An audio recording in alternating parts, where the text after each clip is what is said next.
जय हिंद फ्रेंड्स। और मैं सी अजय काबरा। आज हम स्टार्ट कर रहे हैं अकाउंटेंसी का थोड़ा सा एडवांस लेवल, और जिसका नाम है पार्टनरशिप फॉर्म। अब जो अब तक आप पढ़ चुके हो या अब तक आपने जो नॉलेज लिया है वो था सोल प्रोप्राइटर का।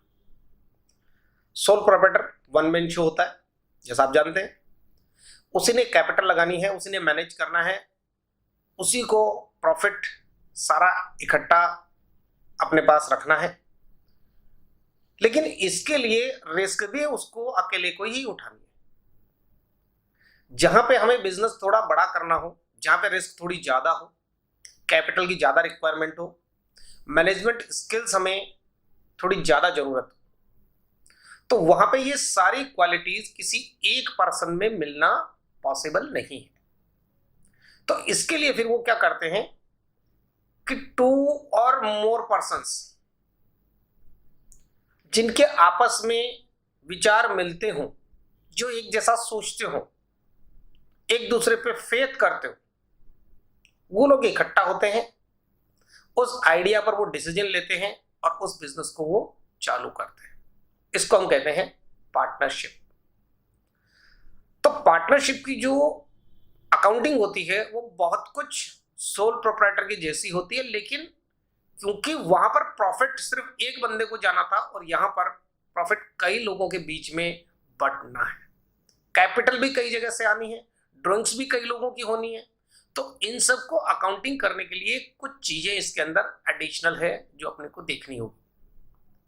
और किसी भी चीज पे अगर हम बात करते हैं और उससे रिलेटेड अगर कोई लॉ या एक्ट बना हुआ है, तो सबसे पहले जो टॉप प्रायोरिटी होती है वो उस एक्ट या लॉ की होती है, क्योंकि उसके अगेंस्ट आप कहीं भी जा नहीं सकते। जब बात करते हैं अपन इंडिया की, और इंडिया में पार्टनरशिप का इतिहास काफी पुराना रहा है, तो इंडिया में ब्रिटिश रूल के टाइम से ही एक पार्टनरशिप एक्ट बना हुआ है।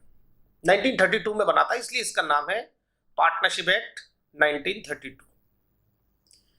इस एक्ट में आपको पार्टनरशिप के अंदर किस तरह से डीलिंग होनी है, किस तरह से उसका डॉक्यूमेंटेशन होता है, और पार्टनरशिप के अंदर किस तरह से काम होगा, वो सारा आपको इस पार्टनरशिप एक्ट 1932 के अंदर मिलेगा।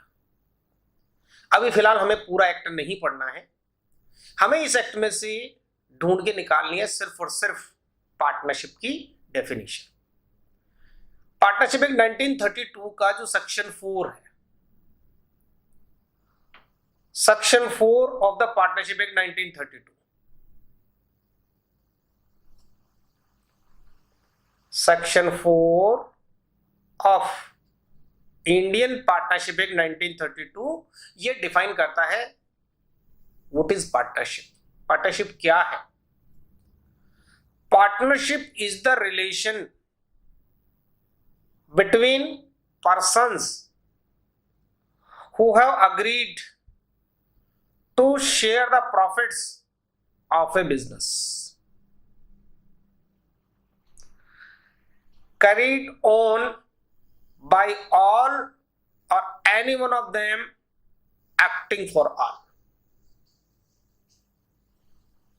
ये पार्टनरशिप एक्ट 1932 के सेक्शन 4 में पार्टनरशिप के लिए डेफिनेशन दी हुई है। अब इस डेफिनेशन को अपन एनालाइज करते हैं। ये जो वर्ड मैंने अंडरलाइन किए हैं, इन वर्ड्स पे अगर आप ध्यान देंगे तो पार्टनरशिप के फीचर्स और लॉ में पार्टनरशिप के बारे में क्या सोचा गया है वो सारा कुछ एक ही बार में क्लियर हो जाएगा। तो पहले हम डेफिनेशन को एनालाइज कर लेते हैं। यहां पे हमको सबसे पहले जरूरत पड़ेगी पर्सन्स की, क्योंकि पार्टनरशिप कोई भी बंदा अपने साथ नहीं कर सकता, उसको आउटसाइडर पर्सन दूसरे बंदे चाहिए होंगे। तो कम से कम 2 जने होने चाहिए पार्टनरशिप को चालू करने के लिए, और उन बंदों के अंदर होना है एक रिलेशन। कौन सा रिलेशन? पार्टनर्स के बीच में रिलेशन होता है फेथ का। हर एक पार्टनर दूसरे पे भरोसा करता है, और जब तक उनका आपस में फेथ या भरोसा एक दूसरे पे रहता है वहां तक पार्टनरशिप चलती है, और जैसे ही उनके बीच के आपस का भरोसा टूट जाता है वैसे ही पार्टनरशिप खत्म हो जाती है। तो 2 और मोर पर्सन्स, अब उनके बीच में होनी है रिलेशनशिप। किस तरह की रिलेशनशिप? जो फेथ पर हो, एक दूसरे पे फेथ, और वो लोग एग्री हुए हैं। किस चीज के लिए एग्री हुए हैं? किसी बिजनेस को करने के लिए, और उस बिजनेस के प्रॉफिट्स को शेयर करने के लिए। तो 2 और मोर पर्सन्स जिनका आपस में एक दूसरे पे फेथ का रिलेशन है और वो लोग एग्री हुए हैं। अब यहां पे एग्री शब्द पे थोड़ा विशेष ध्यान देना। एग्री मीन्स अपनी इच्छा से शामिल होना, सेल्फ विलिंगनेस। उनको किसी डर, दबाव, धमकी से नहीं लाया गया। अगर रोहित ने राकेश से कहा कि भाई मुझे तुम्हारे साथ एक बिजनेस चालू करना है, मेरी बड़ी इच्छा है बिजनेस करूं, लेकिन क्योंकि मैं अकेला नहीं कर पाऊंगा और मुझे तुम्हारा बड़ा भरोसा है, तुम मेरे साथ कोई चीटिंग नहीं करोगे, तो अगर तुम भी ऐसा ही चाहते हो तो तुम मेरे साथ आ जाओ और हम दोनों कोई बिजनेस चालू करते हैं। राकेश ने रोहित की बात मान ली और दोनों ने अपने अपने जितने भी वो पैसे लगा सकते थे उतना उतना कैपिटल उन्होंने लगाया और बिजनेस चालू कर लिया, और दोनों ने जो प्रॉफिट होता था उस बिजनेस का उसको आपस में बांटना चालू कर लिया।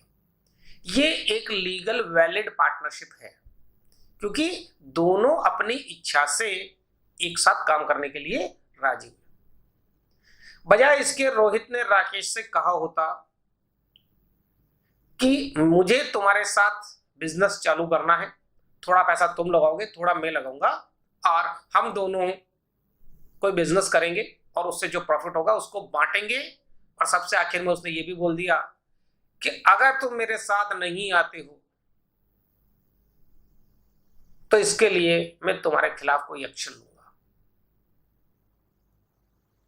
मतलब वो धमकी दे रहा है। वो ये भी बोल सकता है कि मैं तुम्हें शूट कर दूंगा, मैं तुम्हें पीटूंगा। अब राकेश क्या करे? उसको मजबूरी में, अगर वो डरता है रोहित से तो उसको साथ में आना पड़ेगा। लेकिन यहां अपने को लग रहा है कि ये पार्टनरशिप है, लेकिन ये पार्टनरशिप नहीं है, क्योंकि इनमें से एक बंदा मिस्टर राकेश वो एग्री नहीं हुआ है, वो मजबूरी में आया है।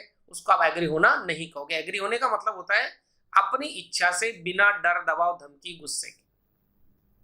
आप हर चीज को सोचिए, समझिए, और फिर आपको अगर ठीक लगता है तो आप दूसरे लोगों के साथ काम करने के लिए जाइए। तो उसको हम बोलेंगे एग्री होना। और वो एग्री किस चीज में हुए हो? अपनी इच्छा से हुए हो, लेकिन किस चीज के लिए एग्री हुए हो? किसी बिजनेस के प्रॉफिट्स को शेयर करने के लिए। अब यहां पे एक सवाल उठता है कि बिजनेस में तो लॉस भी हो सकता है, तो फिर लॉस को शेयर करने कौन आएगा? भाई यहां पे सिर्फ मोटिव लिखा है।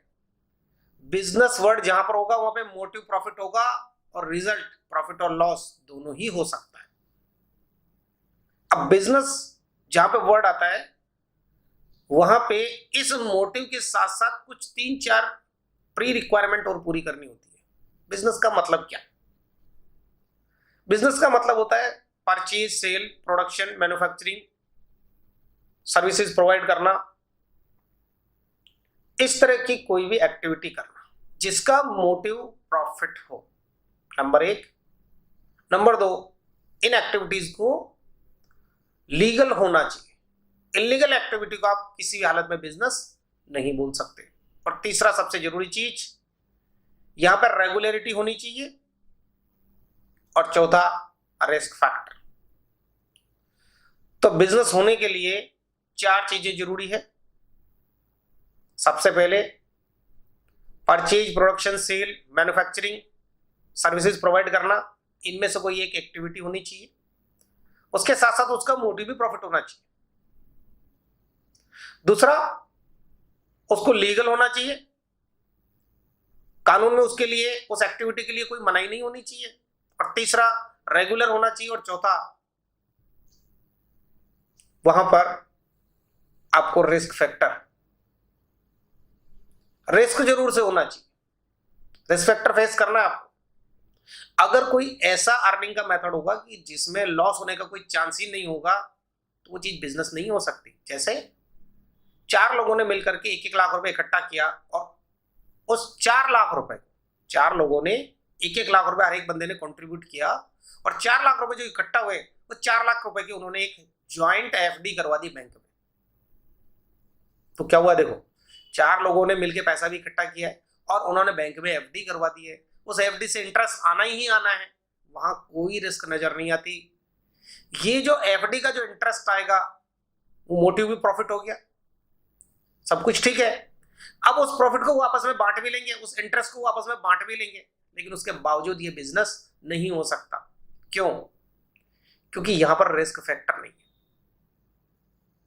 इसी तरह से जहां रेगुलरिटी नहीं होगी, 4 दोस्तों ने मिलकर के कोई काम 1 या 2 बार किया और फिर उस काम को छोड़ दिया, तो फिर वो पार्टनरशिप नहीं रही।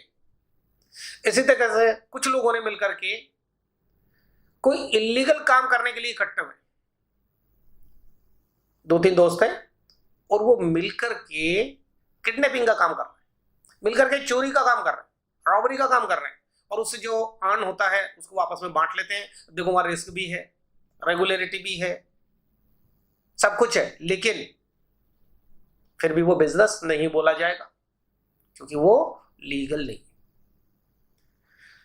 तो ये बिजनेस की चारों रिक्वायरमेंट पूरी होनी चाहिए, और उसके बाद उससे जो प्रॉफिट होने वाला होगा उसको बांटने की उनकी इच्छा होनी चाहिए। इनकेस अगर लॉस हुआ तो फिर लॉस को भी बांटेंगे, अगर प्रॉफिट हुआ तो प्रॉफिट को बांटेंगे, और अगर अनफॉर्चुनेटली अगर लॉस होता है तो फिर उनको लॉस को भी शेयर करने के लिए तैयार रहना है, लेकिन मोटिव शेयर ऑफ प्रॉफिट लिखा जाएगा। कैरीड ऑन बाय ऑल, ये जो बिजनेस चलाया जाएगा, इसको जो मैनेज किया जाएगा, ये सभी पार्टनर्स को मिलकर करना है, सारे पार्टनर्स। अब इसके लिए वो क्या कर सकते हैं, या तो टाइम वाइज बांट लेंगे, और या फिर बिजनेस की जो फंक्शंस या एक्टिविटी होती है उनको आपस में बांट लेंगे, और हर एक बंदा अपने अपने एरिया को कमांड करेगा, लीड करेगा। जैसे 4 पार्टनर हैं, A B C D, 4 दोस्त हो गए, उन्होंने बिजनेस चालू किया, और उन्होंने जो भी बिजनेस से रिलेटेड वर्क है उन्होंने टाइम वाइज बांट लिया। टाइम वाइज किस तरह से कि सुबह 7 बजे से लेके और 11 बजे तक एक जना बैठेगा, फिर 11 बजे से 2 बजे तक मिस्टर बी, और फिर तीसरा बंदा जो होगा वो 2 बजे से शाम को 5 बजे तक, और चौथा बंदा 5 बजे से रात के 9 बजे तक। ये टाइम के हिसाब से उन्होंने बांट लिया। अब जिसका भी टाइम होता है वो शॉप पे आ जाता है, और वो सारी एक्टिविटीज को वो अकेला बंदा देख रहा होता है। तो ये टाइम के हिसाब से उन्होंने काम को बांट लिया। एक होता है फंक्शंस या एक्टिविटीज के हिसाब से काम को बांट लेना, ABCD 4 पर्सन्स, उसमें से उन्होंने हर एक ने अपने अपने स्पेशलाइजेशन, अपने अपने इंटरेस्ट का काम ले लिया। मिस्टर ए को परचेज करना बहुत अच्छा आता है, उनको पता है कि कौन सा आइटम या कौन सी चीज सस्ती और बढ़िया क्वालिटी की कहाँ मिलती है, सप्लायर से उनके रिलेशंस अच्छे हैं, तो वो परचेज एक्टिविटी पूरी की पूरी देखेंगे। कोई भी दूसरा पार्टनर उसमें जब तक उसको ना बुलाया जाए तब तक बीच में डिस्टर्ब नहीं करेगा। तो परचेज की एक्टिविटी मिस्टर ए ने ले ली, मिस्टर बी ने वो सेल्स करने में बहुत अच्छे हैं तो उन्होंने सेल्स करने की जिम्मेदारी ले ली। मिस्टर सी वो मार्केटिंग की बहुत अच्छी स्किल है उनमें, सेल्स अलग है और मार्केटिंग का एरिया अलग है। तो मार्केटिंग और एडवर्टीजमेंट जो था मिस्टर सी जो है वो उन्होंने ले लिया है, और मिस्टर डी ये अकाउंटिंग और टैक्सेशन इनमें काफी अच्छा होल्ड रखते हैं, तो ये वाला काम इन्होंने ले लिया। अब देखो चारों ने टाइम के हिसाब से नहीं, चारों ने अपने फंक्शंस के हिसाब से काम को बांटा है। तो अब पार्टनरशिप के अंदर सब आदमी अपना अपना काम करेंगे। तो कैरीड ऑन बाय ऑल, वो लोग काम को बांट लेंगे किसी भी तरह से, जो भी उनकी इच्छा हो। और ऐसा जरूरी नहीं कि हर आदमी काम करे, any one of them acting for all, उनमें से कोई एक भी बिजनेस को चला सकता है। सब मिलके भी चला सकते हैं और कोई एक भी चला सकता है, मतलब मिनिमम। ऐसा नहीं है कि 4 पार्टनर हैं ए बी सी डी, तो या तो खाली ए चलाएगा या खाली बी चलाएगा, ऐसा नहीं। ए और बी मिलकर के भी चला सकते हैं, ए और बी मिलके चला सकते हैं, बी सी डी। तो यहां पे जो एनी वन ऑफ देम है, इस एनी वन ऑफ देम का मतलब है any one combination of them. आप इसको ऐसे समझिए, एनी वन, यहां पे अपन एक वर्ड ऐड कर लेते हैं,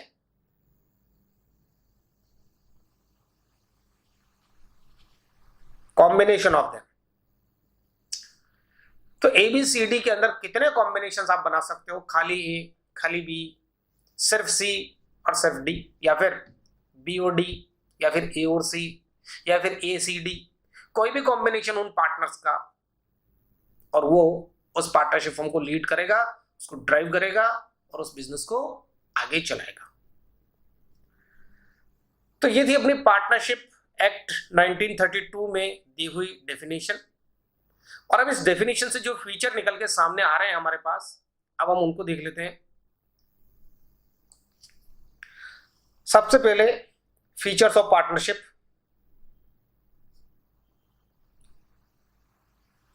there must be at least 2 persons to form a valid partnership.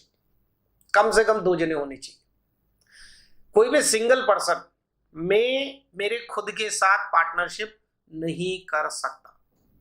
हाँ, कोई बंदा अपने डैडी के साथ पार्टनरशिप कर सकता है, ऐसा कहीं पर भी बाउंडिंग नहीं है, कोई भी रूल नहीं है ऐसा कि आप अपने फैमिली मेंबर्स के साथ नहीं कर सकते, आउटसाइडर ही होना चाहिए, ऐसा नहीं है।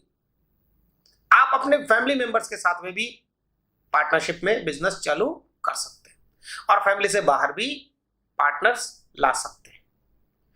बस वो रिलेशनशिप उनकी फेथ वाली होनी चाहिए, जो भी आप पर फेथ करे और जिस पर आप फेथ करें, ठीक है। तो डैडी और उनका बेटा, ये कॉम्बिनेशन, ये भी पार्टनर्स हो सकते हैं। डैडी, मम्मी और बेटा और बेटी, ये भी हो सकते हैं 4 पार्टनर किसी बिजनेस के अंदर। बस लेकिन इनमें से जहां तक हो सके वहां तक ध्यान रखा जाता है कि मेजर पर्संस लिए जाते हैं। हालांकि माइनर भी पार्टनर हो सकता है, अपन आगे बात करेंगे इसके बारे में, लेकिन जहां तक हो सके वहां तक मेजर पर्सन को पार्टनरशिप में लेना ज्यादा ठीक रहता है। There must be at least 2 persons to form a valid partnership. ये पहला फीचर। उसके बाद maximum number of partners in a partnership firm as restricted by section 464 of Indian companies act 2013। देखो, पहला जो फीचर था वो मिनिमम नंबर बता रहा था 2, और वो कहां से आता है? पार्टनरशिप एक्ट की डेफिनेशन में लिखा है, सेक्शन 4 में लिखा है पर्सन्स, मतलब 2 या 2 से ज्यादा बंदे होंगे।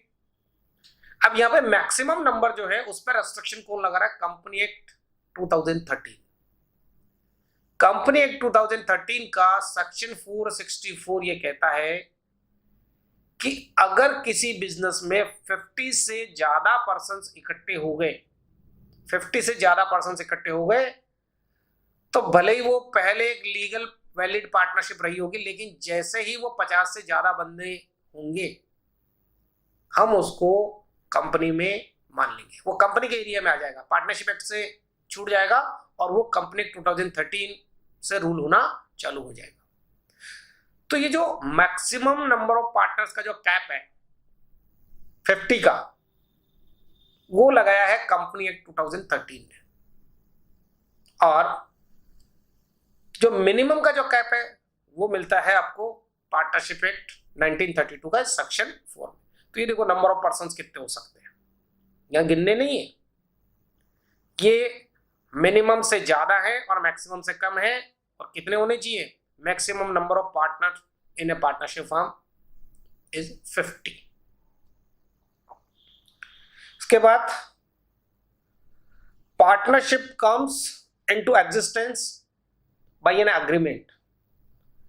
तो जो भी दो या दो से ज्यादा लोग, जितने भी लोग इकट्ठे हुए हैं उस पार्टनरशिप फर्म को चलाने के लिए, उनके बीच ये देखिए एक एग्रीमेंट होना जरूरी है। ये रहा एग्रीमेंट।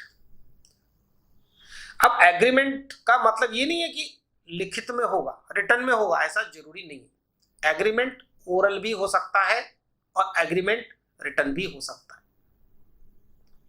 रिटर्न होना ज्यादा अच्छा होता है, इसलिए मैंने रिटर्न वाला पिक्चर यहां पर लगा रखा है।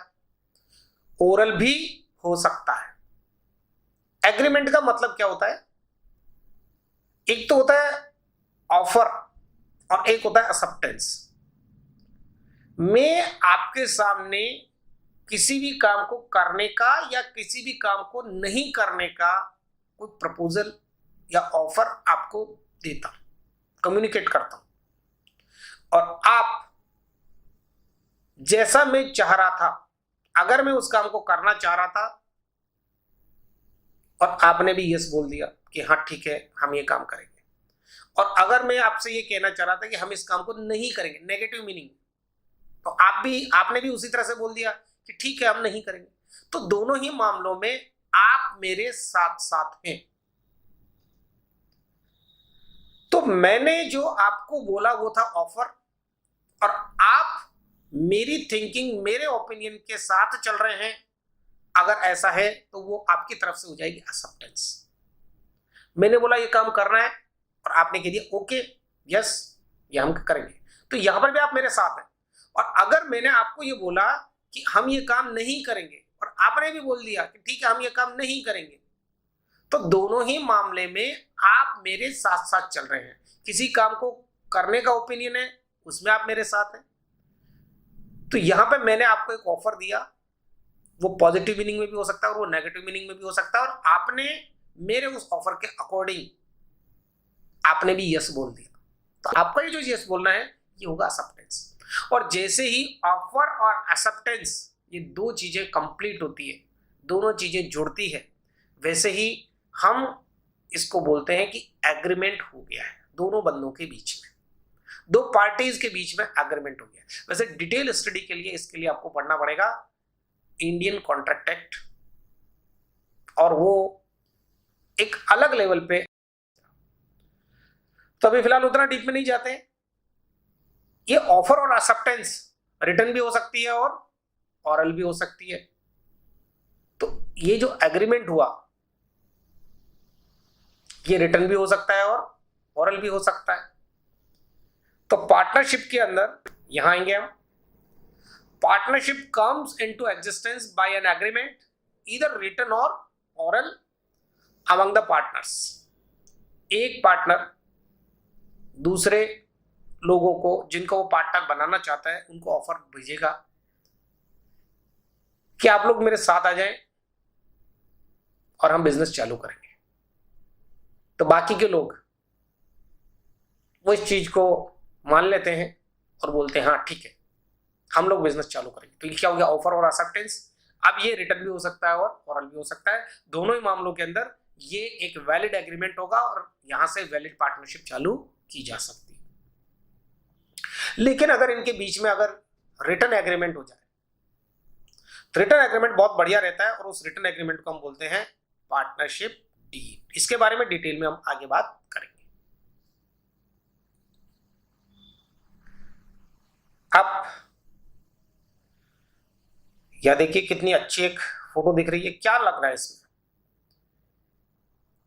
ये पार्टनर्स हैं, इन्होंने अपनी मेहनत से कुछ हासिल किया है, कुछ गेन इन्होंने इकट्ठा किया, लेकिन वो गेन क्योंकि इनके जॉइंट एफर्ट से इकट्ठा हुआ था, जॉइंट इनके जो एक्टिविटीज थी उनसे वो प्रॉफिट जनरेट हुआ था, और उस प्रॉफिट को इनमें से कोई एक अकेला नहीं लेके जाएगा। यहां इनको देखो वो प्रॉफिट शेयर करना है एक दूसरे के साथ। हाँ ये अलग बात है, अगर लॉस हुआ है तो लॉस भी शेयर करना पड़ेगा, लेकिन यहां बात कर रहे हैं कि अगर प्रॉफिट हुआ है तो पहले प्रॉफिट की बात करेंगे, प्रॉफिट शेयर करना है, इनके लॉस हुआ है तो लॉस भी शेयर करना है। तो ये तीन बच्चे हैं, ये बच्चे एक दूसरे पे फेथ कर रहे हैं और इन्होंने कुछ गेन किया है, इनमें से किसी को कुछ मिला है और वो इसको बाकी लोगों के साथ शेयर कर रहा है। ये भी एक पार्टनरशिप का फीचर है। An agreement between the partner, वो जो एग्रीमेंट अभी जस्ट पिछले पॉइंट में यहां पे हो रहा था, ये एग्रीमेंट के अंदर जो मेन जो चीज होगी, किस चीज पे ये फोकस होगा, aimed at sharing the profit और लॉसेज ऑफ द बिजनेस। उस बिजनेस से होने वाले जो प्रॉफिट या जो लॉसेज हैं उनको शेयरिंग करने पे विशेष ध्यान देगा। तो इनके बीच में जो एग्रीमेंट होगा, ऐसा नहीं होगा कभी भी कि 4 पार्टनर हैं ए बी सी डी और उसमें से जो प्रॉफिट होगा, प्रॉफिट के लिए ए बी सी बोल दे कि भैया ये तो ठीक है हमारा है, तो हम 3 जने ही प्रॉफिट को बांट लेते हैं और डी को कुछ भी नहीं मिलेगा। शेयरिंग कभी भी इस तरह से नहीं होती। शेयरिंग कभी भी ये नहीं कहती कि किसी एक को बहुत कुछ मिलेगा और किसी एक को कुछ नहीं मिलेगा। हाँ, कम ज्यादा हो सकता है, किसी को कम मिले किसी को ज्यादा मिले, ये चलेगा, लेकिन ऐसा बिल्कुल नहीं होगा कि किसी भी पार्टनर को कुछ भी ना मिले। ऐसा शेयरिंग आप नहीं कर सकते। तो ये हमारी पार्टनरशिप के अंदर चौथा फीचर शेयरिंग का। और सबसे लास्ट में, a partnership can be carried on by all और any one of them acting for all. अब यहां पे एनी वन के अंदर मैंने आपको एक चीज बताई थी, एनी वन ऑफ देम का मतलब एनी कॉम्बिनेशन या कॉम्बिनेशन, 2, 3, 4 जितने भी पार्टनर्स हैं उनका कोई भी कॉम्बिनेशन बना सकते हो और वो लोग मिल करके इस देखो बिजनेस की इस तरह से कैरी करते हैं। सबका आना जरूरी नहीं है, चाहे तो सारे भी आ सकते हैं। और अगर उनमें से कुछ लोग रेगुलर पार्टनरशिप फर्म के काम में इन्वॉल्व होना नहीं चाहते, तो वो लोग पार्टनरशिप फर्म में कभी कभी आते हैं जब उनकी जरूरत होती है, जब उनको बुलाया जाता है या जब उनसे कोई ओपिनियन लेना होता है तब। इसके अलावा वो मैनेजमेंट के काम में कोई इंटरफेयर नहीं करते हैं। ऐसे पार्टनर्स को हम बोलते हैं स्लीपिंग पार्टनर। तो पार्टनर्स 2 तरह के होते हैं, एक स्लीपिंग और एक वर्किंग। तो जो लोग एक्टिवली फर्म को मैनेज कर रहे होंगे, फर्म से रिलेटेड जितने भी काम है, रेगुलर वर्क जो भी है, जो भी ऑपरेशन है, एक्टिविटीज है, उनमें इन्वॉल्व हो रहे होंगे, उनको सुपरवाइज कर रहे होंगे, उनको परफॉर्म कर रहे होंगे, उन पार्टनर्स को तो हम बोलते हैं वर्किंग पार्टनर या एक्टिव पार्टनर। और जो पार्टनर सिर्फ कैपिटल देने के बाद अपना फोकस सिर्फ प्रॉफिट में से अपना शेयर लेने तक रखता है, मैनेजमेंट या रेगुलर के जो ऑपरेशंस होते हैं उनमें उसका कोई इन्वॉल्वमेंट नहीं होता, उस टाइप के पार्टनर को हम बोलते हैं स्लीपिंग पार्टनर या डॉर्मेंट पार्टनर। अब यहां पर ये जो पार्टनर्स है ये मिलके देखिए एक बिजनेस की केयर टेकिंग कर रहे हैं और कई सारे लोग मिले हुए। ऐसा भी हो सकता है कि कुछ पार्टनर स्लीपिंग पार्टनर और वो इस पिक्चर में नहीं हो। A partnership can be carried on by all or any combination of them acting for all। लेकिन लिखना यही है सीधे any of them, कॉम्बिनेशन आपको सिर्फ दिमाग तक रखना है। ये हो गया आपका 5th फीचर पार्टनरशिप का। अब माइनर की बात आएगी। ए माइनर में also be A partner of firm. ये लो, क्या एक माइनर पर्सन पार्टनर बन सकता है? पहले माइनर कौन होता है इसको देख लेते हैं। माइनर की जो एज है इंडिया में, अलग अलग कंट्री में अलग अलग है। माइनॉरिटी से मेजोरिटी को अटेन करने की जो एज है वो इंडिया में दी गई है 18 ईयर्स नॉर्मल। वो चाहे मेल है या फीमेल है, जैसे ही वो अपने 18th बर्थडे को सेलिब्रेट करता है वो अपनी माइनॉरिटी को छोड़कर मेजर पर्सन बन जाता है। अब वो अपनी लाइफ से रिलेटेड जितने भी डिसीजन है वो खुद ले सकता है। किसके साथ उसको बिजनेस करना है, जितने भी फाइनेंशियल मैटर्स होते हैं उनमें वो अब खुद सिग्नेचर कर सकता है। वो अपना बैंक अकाउंट ऑपरेट कर सकता है। वो किसी कॉन्ट्रैक्ट में एक पार्टी की तरह से इन्वॉल्व हो सकता है। तो ये सारे राइट्स उसको मिल जाएंगे, लेकिन कब? मेजर होने के बाद। तो क्या एक माइनर पार्टनर हो सकता है? यहां पे एक और चीज आपको याद रखनी है कि अगर किसी माइनर के लिए कोर्ट ने गार्जियन अपॉइंट कर रखा है तो ऐसा बंदा 21 ईयर की एज पर मेजर माना जाएगा इंस्टेड ऑफ 18 ईयर। लेकिन बहुत स्पेशल केस होता है, उसी में ऐसा होता है, अगर कोर्ट से गार्जियन मिला है तो फिर उस बच्चे की जो मेजोरिटी में आने की जो एज होगी वो 21 ईयर होगी। और अगर कोर्ट से गार्जियन नहीं मिला है, नॉर्मल तरीके से वो एक माइनर से मेजर में कन्वर्ट होना चाह रहा है, तो उसको 18th बर्थडे अपना सेलिब्रेट करना है, मतलब 18 ईयर की एज उसको कंप्लीट करनी है। तो सवाल है कि क्या माइनर एक पार्टनरशिप फॉर्म में पार्टनर बन सकता है? यहां पे देखिए, उसको अगर पार्टनरशिप फॉर्म में पार्टनर बना तो सबसे पहले तो उसको एक एग्रीमेंट में आना पड़ेगा। और यहां पर क्या है, अगर वो एग्रीमेंट में आता है तो माइनर की कही हुई बात अगर माइनर के फेवर में जा रही हो तो ही वैलिड होती है। अगर माइनर की कही हुई बात अगर माइनर के खिलाफ जा रही है तो वहां पे माइनर इस चीज का फायदा ले सकता है। वो बोल सकता है कि मुझे इतनी समझ नहीं थी, मैं इतना इंटेलिजेंट नहीं था और मैंने ऐसा बोल दिया, और वो तुरंत अपने कहे हुए स्टेटमेंट की बाउंडिंग में आने से बच जाएगा। तो इसीलिए मैंने आपको बोला था कि माइनर को पार्टनरशिप में एज ए पार्टनर लेने से हमेशा बचना चाहिए। बहुत रेयर केस ऐसे होते हैं कि जहां पे किसी माइनर को एज ए पार्टनर लिया जाता है, क्योंकि वहां पर क्या होता है कि जहां माइनर को कुछ मिलना होता है वहां उसको मिलता है, लेकिन जब माइनर को कुछ देना होता है तो वहां पे लॉ उसके फेवर में आके खड़ा हो जाता है। तो फायदे तो उठा सकता है वो, लेकिन नुकसान में वो शेयरिंग नहीं लेगा। इसीलिए ये देखिए आगे क्या लिखा है, but only for sharing of profits, only sharing of profits. भले ही आपने शेयरिंग में सब कुछ डिसाइड कर दिया, उसके बावजूद एक्ट में ऐसा लिखा है कि आप माइनर को लॉस में से हिस्सा नहीं दोगे। प्रॉफिट जहां तक होते रहेंगे वहां तक वो आपका हिस्सेदार रहेगा। और he she can not participate in the functioning and can not inspect the books. अब यहां पे माइनर पार्टनर पे कुछ रेस्ट्रिक्शन भी लगा दिए। पहला रेस्ट्रिक्शन, ही और she can not participate in the functioning.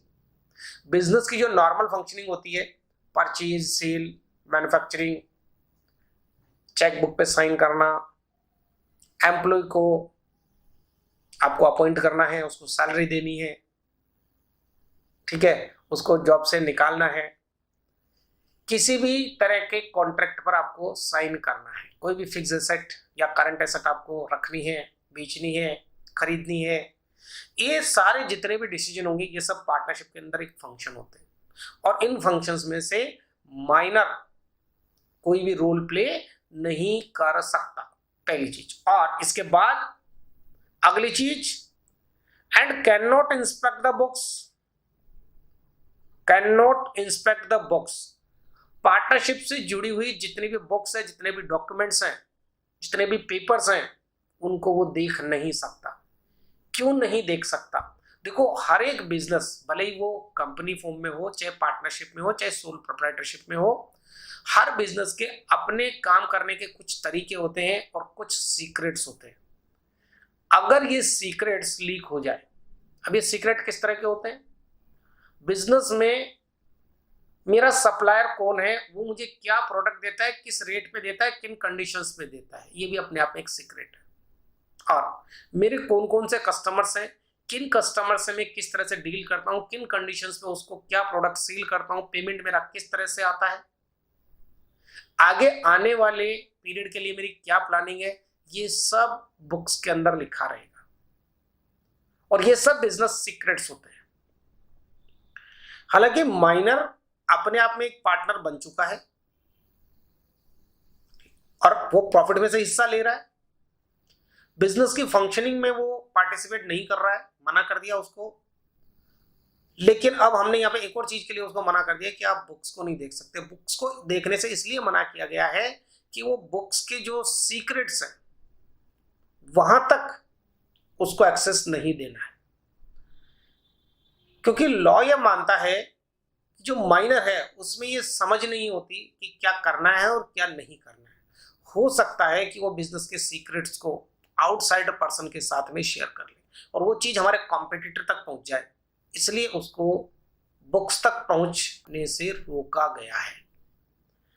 तो यहां पे हमने उसको बुक्स तक पहुंचने से रोक तो दिया, तो क्या बाकी के पार्टनर उसकी इस पोजीशन का फायदा उठा करके उसके साथ बुक्स में चीटिंग कर सकते हैं, मतलब प्रॉफिट को कम करके दिखा सकते हैं ताकि उसको शेयर कम देना पड़े, या लॉस को बढ़ा के दिखा सकते हैं, या किसी भी और तरह की चीटिंग क्या उसके साथ कर सकते हैं? नहीं कर सकते। क्यों? हाँ, ये बात ठीक है कि माइनर खुद बुक्स नहीं देख सकता, लेकिन माइनर किसी दूसरे एलिजिबल पर्सन को ऑथराइज कर सकता है। काहे के लिए? Inspect the books. कोई भी मेजर पर्सन जो उस माइनर के राइट्स को एस्टेब्लिश करना चाहता है, उस माइनर्स के राइट्स की केयर टेकिंग करना चाहता है, जो उस माइनर के फेवर में काम करना चाहता है, माइनर उसके पास जाएगा और उससे रिक्वेस्ट करेगा, किसी मेजर पर्सन से रिक्वेस्ट करेगा कि प्लीज आप मेरे साथ चलिए, मेरी फॉर्म में चलिए और मैं आपको ऑथराइज कर देता हूं कि आप मेरी तरफ से बुक्स को चेक करिए कि वहां मेरे साथ कुछ चीटिंग या कुछ गलत तो नहीं हो रहा, जिससे मुझे बाद में आगे जाकर के लॉस हो। तो माइनर खुद बुक्स नहीं देख सकता, लेकिन बुक्स देखने के लिए किसी मेजर पर्सन को ऑथराइज कर सकता है, और ये जो मेजर पर्सन होगा ये उस माइनर की तरफ से बुक्स को जाके चेक करेगा और जैसा भी होगा माइनर को रिपोर्ट करेगा, लेकिन फिर भी बिजनेस के सीक्रेट्स वो माइनर को डिलीवर नहीं करेगा। अब एक और इंपॉर्टेंट चीज, partnership deed. Now what is partnership deed? अभी हमारी बात हुई थी फीचर्स पढ़ते समय कि पार्टनरशिप एक फेथ रिलेशनशिप पे टिकी होती है बिटवीन द पार्टनर्स, और वो लोग एक एग्रीमेंट बनाते हैं। अगर वो एग्रीमेंट रिटन है तो फिर हम उसको बोलेंगे पार्टनरशिप डीड। लेकिन रिटन होने का मतलब ये नहीं है कि एक प्लेन पेपर पर रिटन हो। अगर आपको उसको बहुत बढ़िया तरीके से करना है तो ये देखिए, इस तरह से आपको एक stamp paper, non judicial stamp paper होता है। नॉन जुडिशियल स्टाम्प पेपर पर आपको इस तरह से डीड ऑफ पार्टनरशिप, ये डीड ऑफ पार्टनरशिप आपको टाइप करवानी होती है, लिखनी होती है या प्रिंट करवानी होती है, और इस पर सभी पार्टनर्स साइन करेंगे। इसका कंटेंट क्या होगा, इसमें क्या लिखा रहेगा, वो सारी टर्म्स, कंडीशंस और सिचुएशंस जिन पर इन पार्टनर्स को इकट्ठा किया गया है, इन सबको आपस में बाउंड किया गया है, उन सारी टर्म्स कंडीशंस को इसके अंदर मेंशन किया जाएगा एक लीगल फॉर्मेट के अंदर, और सभी पार्टनर्स को इस पर अपने साइन करने हैं। तो अब क्या होगा कि आगे जाकर के कोई भी पार्टनर इसमें लिखी हुई बात से मना नहीं कर पाएगा। तो इस तरह से ये जो स्टाम्प पेपर पे जो रिटन फॉर्म होता है, इसको हम बोलेंगे partnership deed. What is partnership deed? ये देखिए, ये definition, the partnership deed is a written agreement among the partners which contain the terms of agreement। जिन चीजों पे वो एग्री हुए थे वो सारी टर्म्स, कंडीशन, सिचुएशन जो भी थी वो सबके सब इस स्टैम्प पेपर पे मेंशन कर दी जाएगी और सभी लोग उस पे साइन कर देंगे। अब उनमें से कोई भी उस चीज पे मना नहीं कर सकता। क्या होगा कि वो सिर्फ ओरल एग्रीमेंट करके और अपनी पार्टनरशिप चालू कर ले।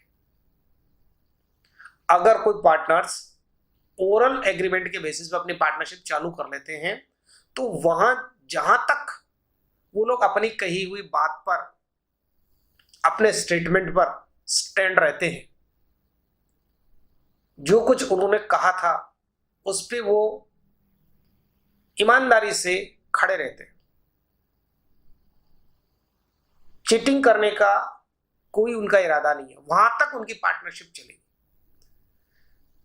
लेकिन धीरे धीरे जैसे जैसे टाइम आगे चलेगा, उनमें से अगर किसी एक के दिमाग में कुछ भी गड़बड़ आया कि मैं चीटिंग कर लूं, मैं ज्यादा हिस्सा ले लूं, या मैं लॉस की शेयरिंग से बच जाऊं झूठ बोलकर, चीटिंग करके, तो अब क्योंकि एग्रीमेंट ओरल था तो वो ऐसा करना उसके लिए बहुत इजी होगा और बाकी लोगों के लिए ये चीज तकलीफ वाली बन जाएगी।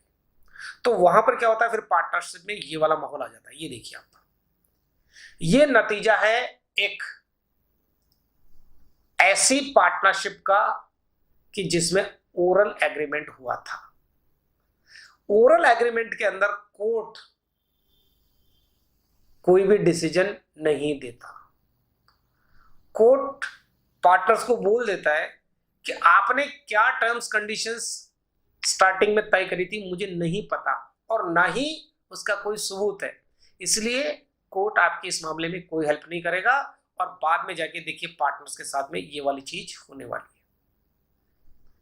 तो मींस या तो आप ये करो पार्टनरशिप डीड, और अगर आप ये वाली पार्टनरशिप डीड नहीं बनाते हो तो फिर आपको इसके लिए तैयार रहना होगा।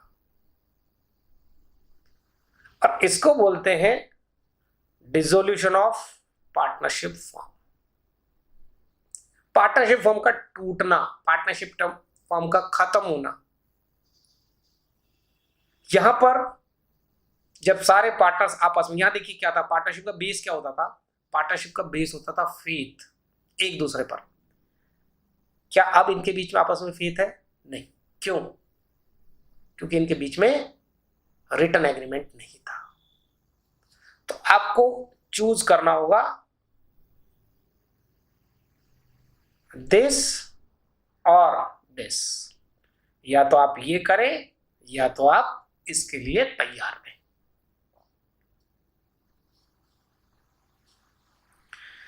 इस पार्टनरशिप डीड में ये जो स्टाम्प पेपर है इसको पार्टनरशिप डीड बोलेंगे, और इसके अंदर जो कंटेंट होगा, इसमें जो लिखा जाएगा, मेन क्या चीजें रहेगी। Partnership deed should contain the following points. ये वो पॉइंट्स हैं कि जिन पर इनके बीच में डिस्प्यूट हो सकता है, एक दूसरे के इंटरेस्ट इनके कॉन्फ्लिक्ट कर सकते हैं, एक दूसरे से ये झगड़ा कर सकते हैं।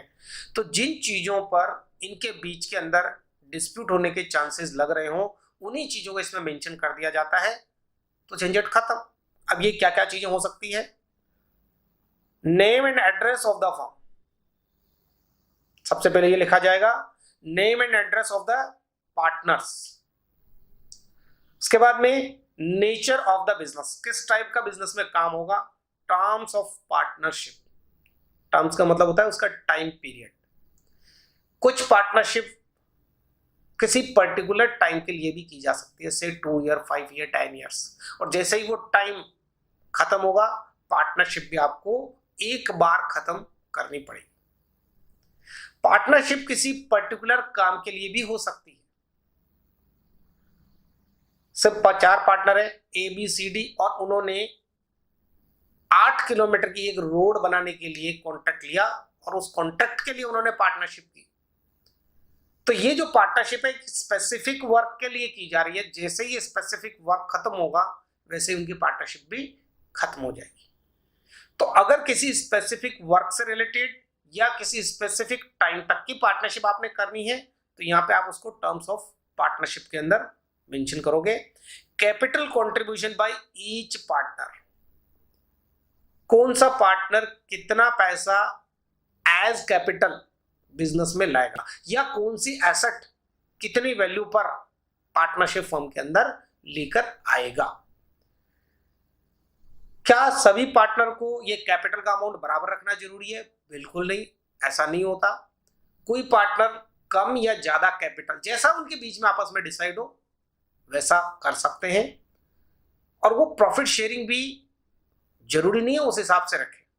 मेरे कहने का मतलब ये है कि ऐसा बिल्कुल जरूरी नहीं है कि जिसका कैपिटल कंट्रीब्यूशन ज्यादा हो उसका प्रॉफिट शेयर ज्यादा होगा, ऐसा जरूरी नहीं है। ऐसा हो सकता है और ऐसा नहीं भी हो सकता है।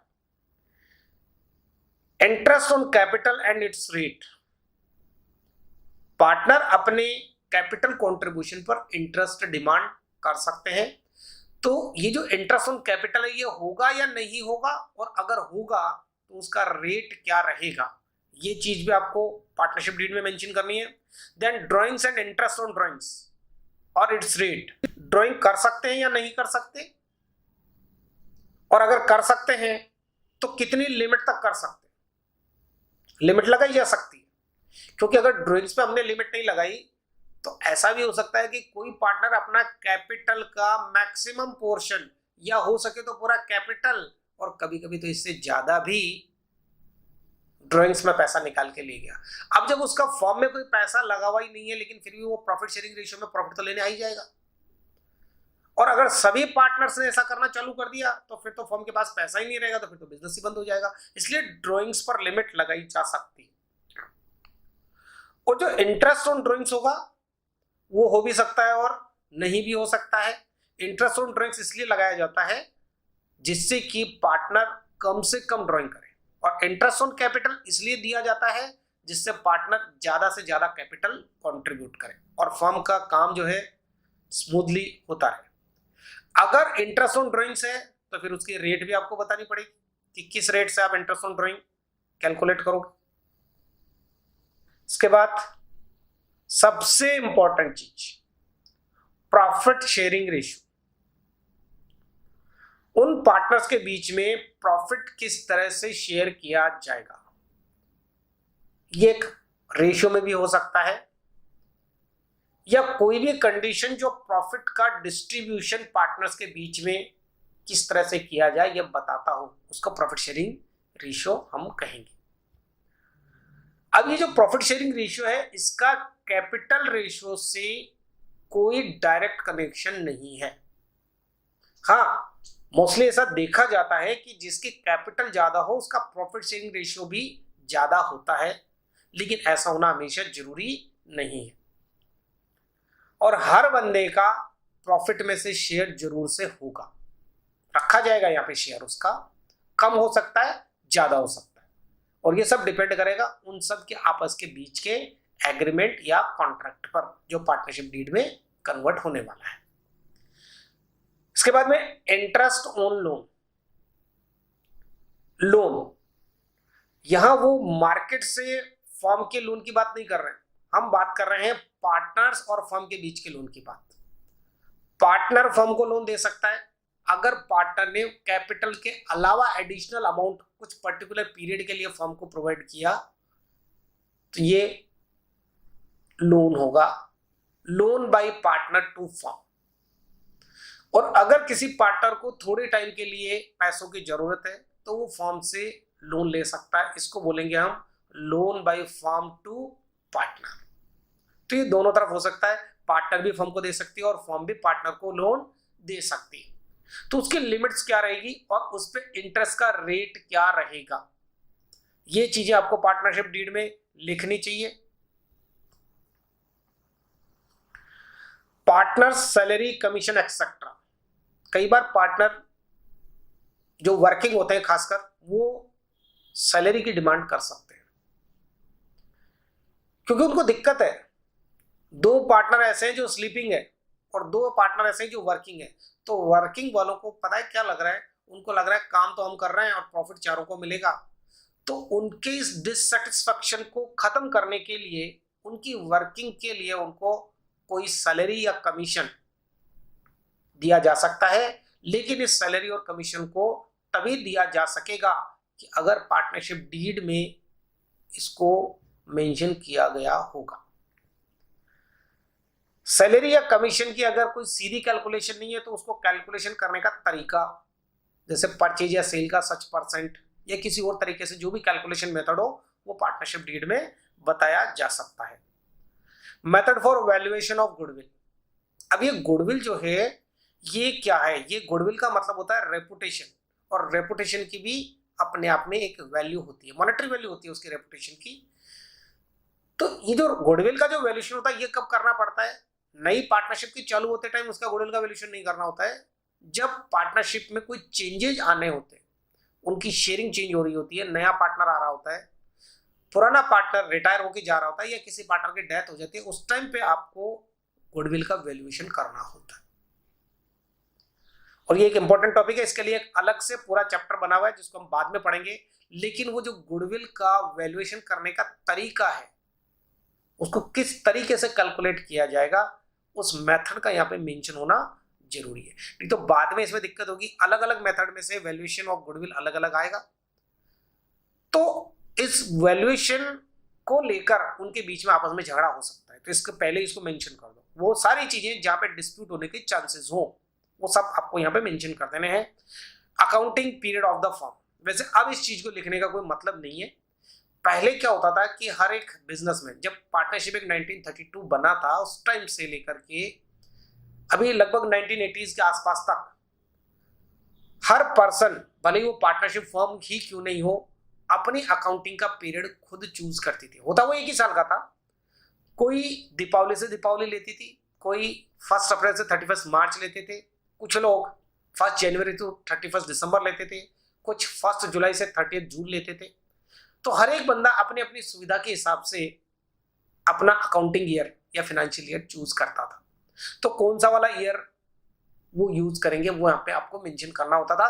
खैर अब उस चीज का कोई रिलेवेंस नहीं रहा है, reason being income tax act ने यह बता दिया है कि इंडिया में काम करने वाले हर बिजनेसमैन का accounting year, financial year 1 April to 31 March ही रहेगा। अब इसलिए इसका कोई रिलेवेंस नहीं है, लेकिन फिर भी ठीक है, हम इसको मेंशन कर सकते हैं। और सबसे आखिरी चीज, rights and duties of partners. Partners के बीच में काम को बांटा जा सकता है, तो किस पार्टनर के हिस्से में क्या काम आया है, उस काम को करने के लिए उसको कुछ स्पेसिफिक राइट्स दिए जाएंगे और उस काम को तरीके से करना ही उसकी ड्यूटी होगी। तो ये ड्यूटीज और राइट्स इनको बांट दिया जाएगा, और अगर ये रिटर्न फॉर्म में अगर मेंशन होगा तो कोई भी पार्टनर अपनी ड्यूटी से बच नहीं पाएगा, अपने राइट के बियॉन्ड काम नहीं कर पाएगा, और दूसरे किसी पार्टनर के वर्किंग एरिया के अंदर वो उसको परेशान नहीं कर पाएगा, डिस्टर्ब नहीं कर पाएगा। और जो पार्टनरशिप में आपस में जो फेथ टूटना या जो झगड़ा होना और फिर उसके बाद पार्टनरशिप टूटना है, उन सब के बीच में यही होता है कि वो एक दूसरे की राइट्स और ड्यूटीज में एक दूसरे को ओवरलैप कर रहे होते हैं। इस ओवरलैपिंग की वजह से, एक दूसरे के एरिया में दखल करने की वजह से पार्टनरशिप टूटने के चांसेस आते हैं। तो ये वो चीजें थी जो पार्टनरशिप डीड में कम से कम इतनी चीजें तो मेंशन होनी ही चाहिए, लेकिन इसके अलावा अगर पार्टनर्स कोई और भी सिचुएशन जो उनको लगता है कि मेंशन कर देनी चाहिए तो वो इसमें और एडिशनल मेंशन कर सकते हैं। सिर्फ इतना ही नहीं कि 13 आइटम ही होंगे, 13 से कुछ ज्यादा आइटम अपनी सुविधा के हिसाब से अगर उनको ठीक लगता है तो वो मेंशन कर सकते हैं। और पार्टनरशिप डीड बनाने से बेनिफिट क्या होंगे, कुछ तो बेनिफिट होगा। सबसे पहले helps to avoid dispute in future, return form है, और इनके बीच के जितने भी डिस्प्यूट होंगे वो अराइज ही नहीं होंगे, और अगर इन केस अगर वो अराइज हो जाते हैं तो कोर्ट, अगर स्टाम्प पेपर पे बनी हुई है पार्टनरशिप डीड, तो कोर्ट उनके बीच में फैसला देगा, और जो पार्टनरशिप डीड में लिखा हुआ है उसी के ऊपर सभी पार्टनर्स को काम करना पड़ेगा, क्योंकि सारे पार्टनर के सिग्नेचर उस पे है, सारे के सारे उससे बाउंडेड है।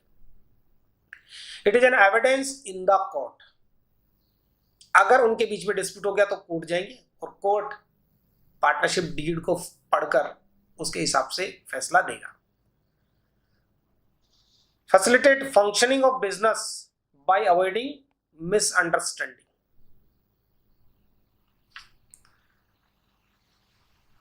मिसअंडरस्टैंडिंग को ये हटा देता है। हर चीज रिटर्न में है और स्टाम्प पेपर पे है।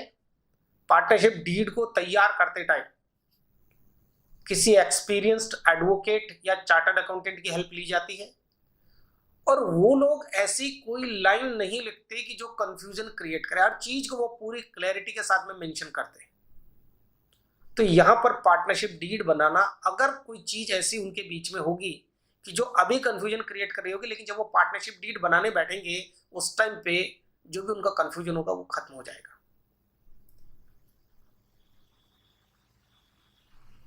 इसके बाद अगली चीज, mandatory for registration of firm. Firm के रजिस्ट्रेशन के लिए पार्टनरशिप डीड का रिटर्न फॉर्म में स्टाम्प पेपर पे होना जरूरी है। जिस तरह से कंपनी का रजिस्ट्रेशन होता है कंपनी एक्ट 2013 के अंडर, तो वहां पे क्या क्या डॉक्यूमेंट होने जरूरी है, एमओए और एओए, ये दो डॉक्यूमेंट होने जरूरी है।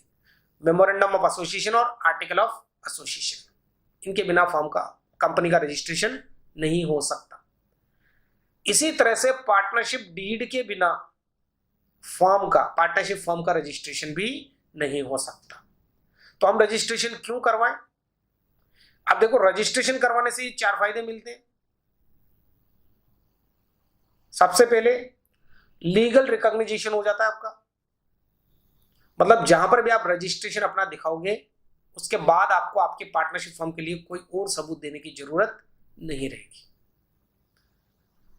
तो इसलिए आप बैंक अकाउंट आप खुलवा सकते हैं, फर्म का पैन कार्ड आप बनवा सकते हैं, फर्म के नाम पे लाइट का कनेक्शन, पानी का कनेक्शन ये आप ले सकते हैं, फर्म के नाम से आप रेंट एग्रीमेंट साइन कर सकते हैं, फर्म के नाम से फिक्स एसेट्स आप परचेज कर सकते हैं, सील कर सकते हैं, लोन ले सकते हैं। ये सारे काम तभी हो पाएंगे कि जब आपका लीगल रिकॉग्निशन होगा, और लीगल रिकॉग्निशन तब होगा जब फर्म का रजिस्ट्रेशन होगा, और फर्म का रजिस्ट्रेशन तब होगा जब आपके पास पार्टनरशिप डीड सही तरीके से लिखी हुई और सभी पार्टनर से साइन की हुई मौजूद होगी। Increase in the faith of stake holders. Stake holders means जो लोग फर्म के साथ डील करते हैं। मान लो क्रेडिटर है और क्रेडिटर से आप उधार में गुड्स खरीदना चाह रहे हैं पार्टनरशिप फर्म की तरफ से, वो आपसे फर्म का रजिस्ट्रेशन नंबर मांगेगा, और अगर आप रजिस्टर्ड नहीं हैं तो फिर हो सकता है कि वो आपको क्रेडिट में गुड्स ना दें या आपकी क्रेडिट की जो वैल्यू है वो कम कर दें, मतलब कम वैल्यू की गुड्स से आपको दे पाए, एक लिमिट लगा देगा उस पर अगर आप रजिस्टर्ड नहीं होंगे तो। इसके अलावा दूसरे जो लोग हैं जैसे मनी लेंडर्स है, ये भी अपना पैसा आपको तभी देंगे कि जब आप रजिस्टर्ड होंगे। बिना रजिस्ट्रेशन वाली पार्टनरशिप फर्म ज्यादा भरोसे वाली नहीं मानी जाती है। और ये जो थर्ड और फोर्थ पॉइंट है ये बहुत ज्यादा इंपॉर्टेंट है। फर्म कैन शू पार्टनर्स और आउटसाइडर्स। जो फर्म रजिस्टर्ड होगी वो अपने ही पार्टनर पर या बाहर के किसी भी बंदे पे बड़े आराम से केस कर सकती है। अगर किसी पार्टनर ने फर्म के एसेट्स या फंड्स के अंदर कुछ गड़बड़ किया होगा तो फर्म अपने उस पर्टिकुलर पार्टनर पर, तो यह फर्म का मतलब क्या हो जाएगा, रिमेनिंग पार्टनर। एक तो वो पार्टनर जिस पे केस हो रहा है, तो फर्म के मतलब क्या माना जाएगा, रिमेनिंग पार्टनर। रिमेनिंग पार्टनर आपस में इकट्ठा होकर के और उस अकेले पार्टनर पर जिसने चीटिंग करी है उस पर केस कर सकते हैं, या फिर सारे पार्टनर मिलकर के किसी बाहर के पर्सन पर जिसने फर्म के साथ चीटिंग करी है उस पर भी केस कर सकते हैं। यह राइट मिल जाता है रजिस्ट्रेशन की वजह से। लेकिन अगर तो फर्म रजिस्टर्ड नहीं होती तो आउटसाइडर पर्सन तो फर्म पे केस कर सकता था, लेकिन फर्म आउटसाइडर पे केस नहीं कर सकती थी अगर फर्म अनरजिस्टर्ड होती तो। और फर्म अगर रजिस्टर्ड है तो अगर बाहर वाला हम पे केस कर सकता है तो हम भी बाहर वाली पार्टी पर केस कर सकते हैं। फोर्थ पॉइंट है partners can shoe firm. Partner firm पे केस कर पाएंगे, पार्टनर दूसरे पार्टनर पे भी केस कर पाएंगे। पार्टनर फर्म पे केस कर पाएगा, दूसरे पार्टनर पे केस कर पाएगा, और पार्टनर आउटसाइडर पर भी केस कर पाएगा।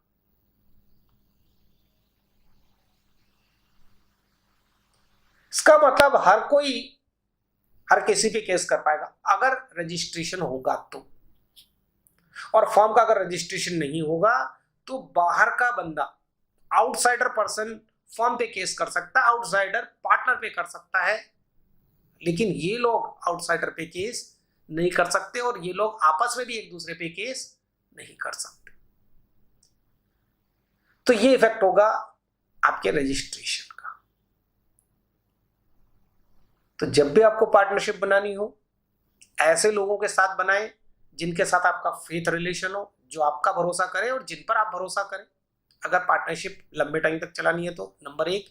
नंबर 2, जितने भी टर्म्स एंड कंडीशंस है अपने पार्टनर्स के साथ पहले मीटिंग्स करके और आपको उनको सबको डिस्कस कर लेना है, और जब फाइनल हो जाए तब तो आपको उसको पार्टनरशिप डीड के फॉर्म में कन्वर्ट कर लेना है। उसके बाद आपको आपकी पार्टनरशिप फॉर्म का रजिस्ट्रेशन करवा लेना है।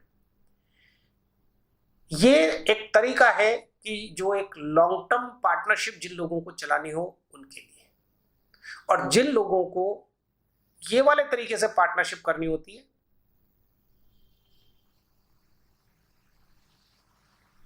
उसके लिए कुछ नहीं करना।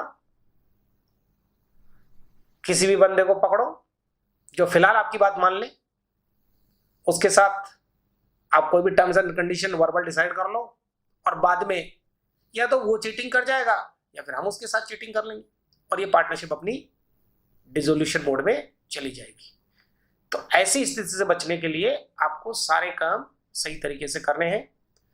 12th लेवल पर पार्टनरशिप का टॉपिक पढ़ाने का मेन मोटिव ही यही है कि आप पार्टनरशिप के बारे में जानें, और जब आगे जाकर के आपको बिजनेस एक्टिविटीज करनी हो तब आप इस तरह की कोई गलती करने से बचें।